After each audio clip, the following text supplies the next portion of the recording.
Well, that didn't go well. Oh, no worries, Morris. Plenty of other prospects. Well, 4.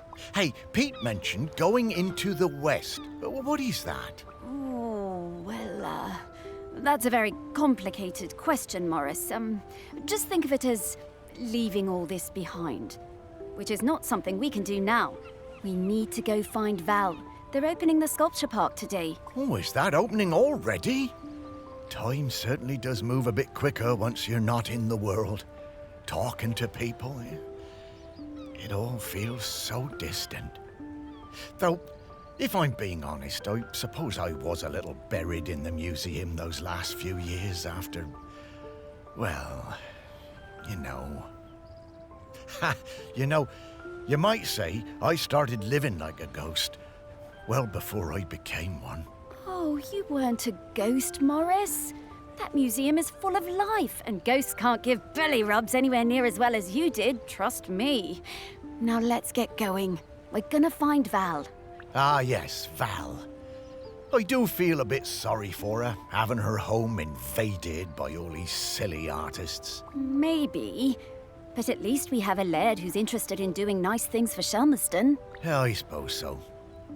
I was never sure about letting all those artists stay on Shelmerston, but I must admit that his heart's in the right place.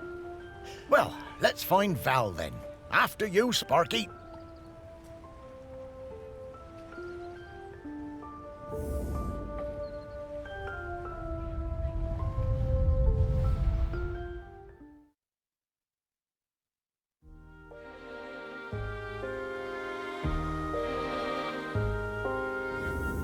My, how the park has changed. I barely recognize it anymore with all these artists buzzing about. Oh, they're not so bad. So many different and exciting smells. Yes, well, you and I have always valued different things in smells. And now we need to sniff out Val. Just like before, let's find some people with memories of her and track down those mementos.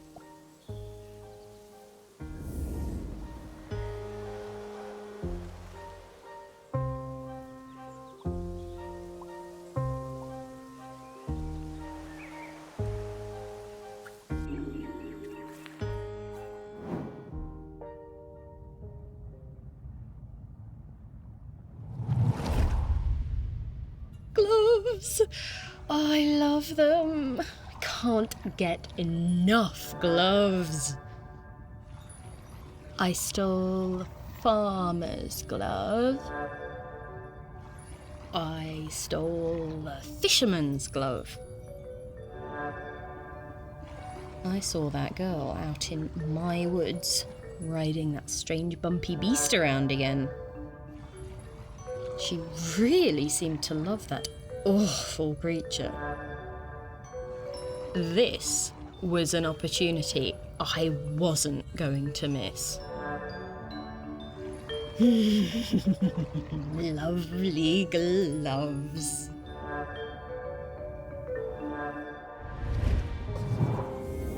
I always did suspect there might be something in those rumors about camels on the island.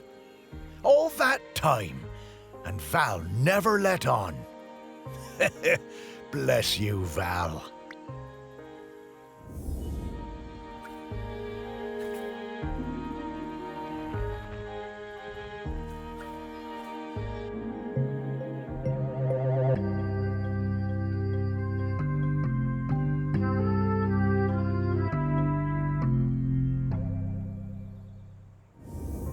Hey, Morris. I bet you wish you were alive so you could rub me with this glove.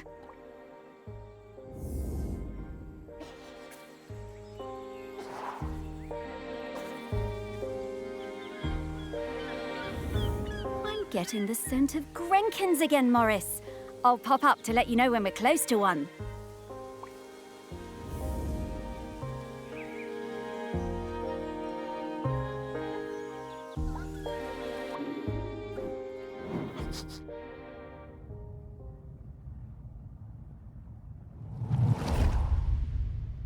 In the last summer, before our GCSEs, Val and me spent a lot of time together, usually wondering how we could get our hands on something to drink.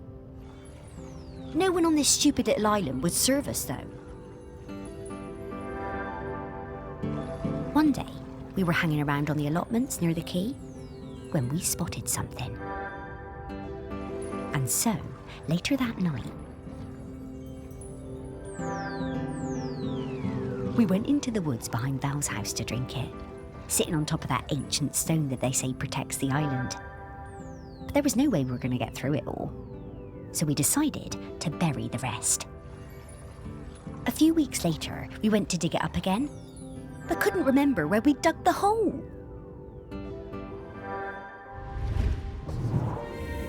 There is so much of our history buried on this island. Stories everywhere, right under your feet.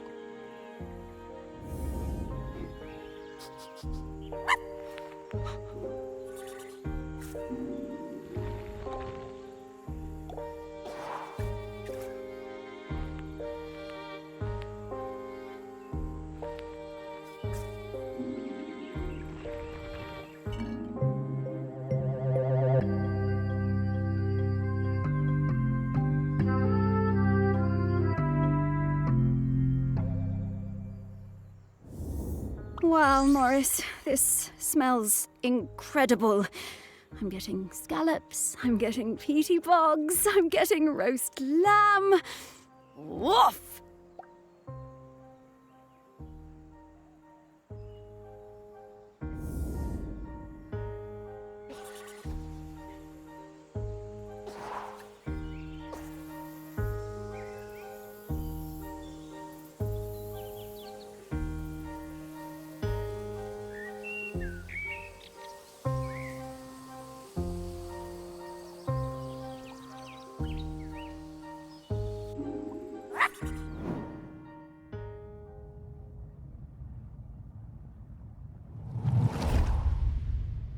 I spent the summer of '83 with Henry Outram, Laird of Shelmerston, in his grand hall working on a new piece.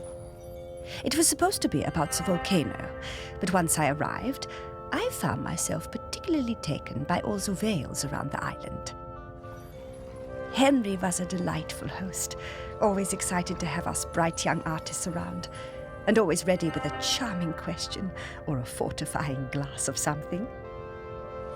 His daughter, I think her name was Mallory or Valerie or something, was usually outside roaming the grounds.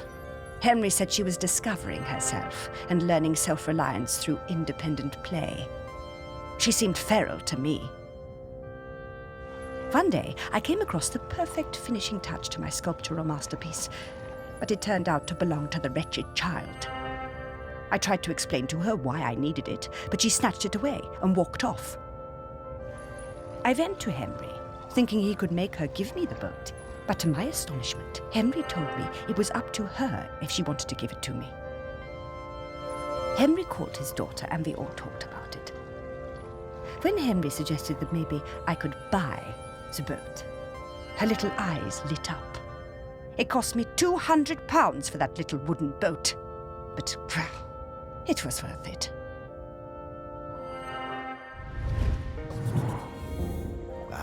Henry was a good dad at heart, caring about Val's feelings, and treating her like a grown-up even when she was little.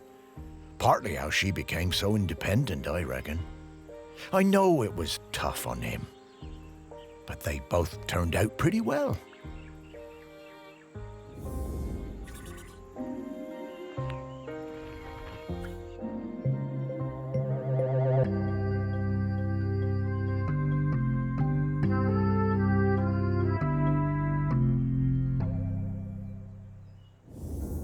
I wonder how many people even saw this.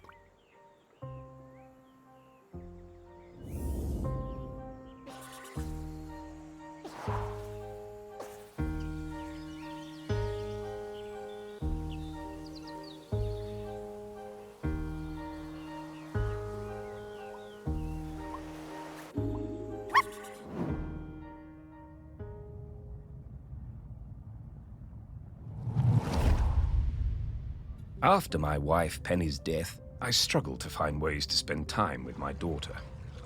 It had hit us both hard, but, stiff upper lip and all that. I always found it best to keep busy. Looking for something we could do together, I bought Valerie a set of paints. But she never even opened them. I was cross at first, but asked myself, what would Penny do? So I decided to let it go.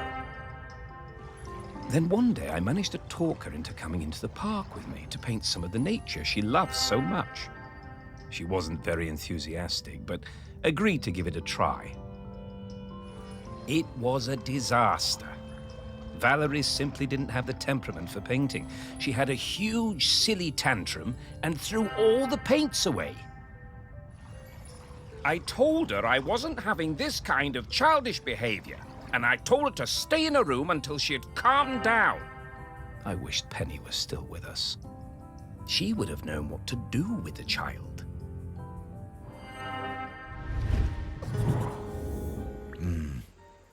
Very hard, that, to lose a parent. Was never going to be easy after her mum died, but he always did seem distracted with his fancy art projects.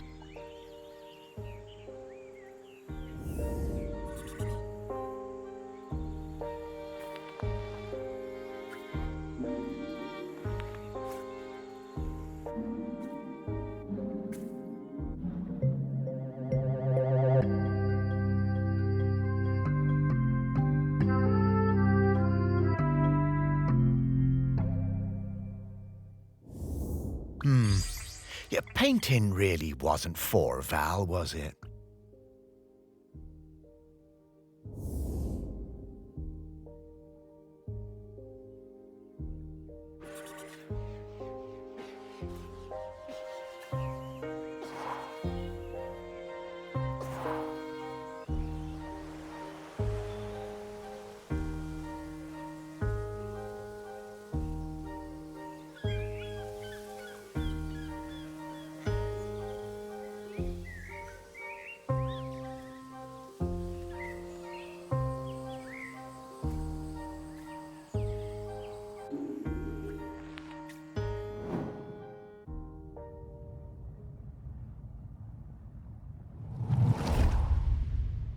The famous sculptor Vernon Russet was working on a huge statement piece in my honor, a statue of a camel with my head. When I saw it, I felt quite uncomfortable, but I didn't want to upset him.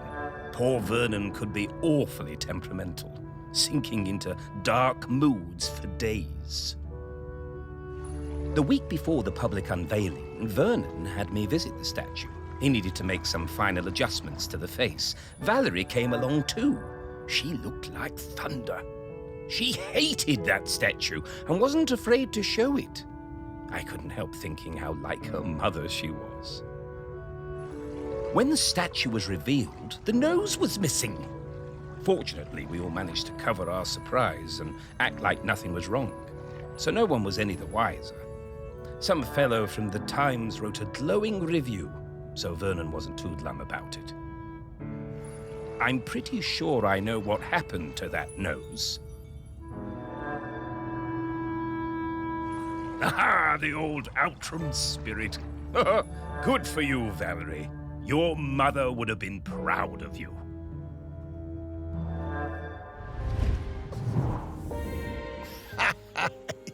Yeah, Val told me about this. She had a whole speech prepared in case they figured out it was her who cut that nose off. But she never even needed it.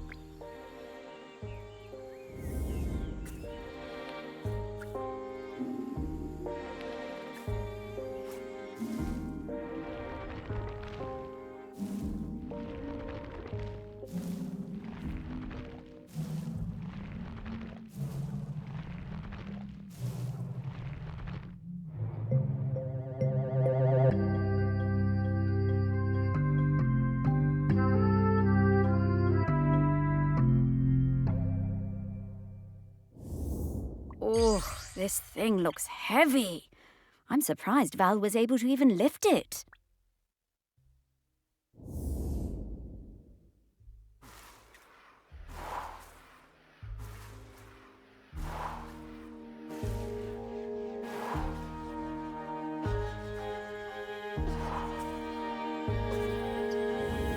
Oh, we did it! Oh, yes! I know what what Val smells like now. Her signal is wafting through to me very clearly. Time to fly.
Morris? Morris Lupton? Is that really you? And Sparky? Val! Oh, it's so good to see you again. You too. You're looking very, Yeah, dead? yeah. But quite good, considering. Hello, Val. And Sparky talks now. Death certainly has been strange. What brings you by? Well, we're trying to find a replacement custodian. You've surely seen the volcano. Oh, yes. Poor Aggie. Must be very tired. Aggie? Aggie is the current custodian. Oh, well then, yes. We were hoping you might replace Aggie. Oh, Morris. That's some ask. Oh, you can do it, Val. I'm flattered, but those are enormous shoes to fill. And I'm not like you, Morris. I don't love this town like you do. And, if I'm being honest, I can't abide all those arty types and mainlanders tromping around. I can't speak for them. This job isn't for me. Oh, well, I'm sorry to hear that, Val. But, well, I understand. Thank you. It's been so nice to see you again. You too, Val. Sparky, I'd love to spend some more time chatting with Val. Oh, I'm sorry, Morris. We really need to keep this search up. That volcano is looking dire. Come back later, Morris. I'll be here. Oh, well, all right, Val. I'll find you later. Goodbye.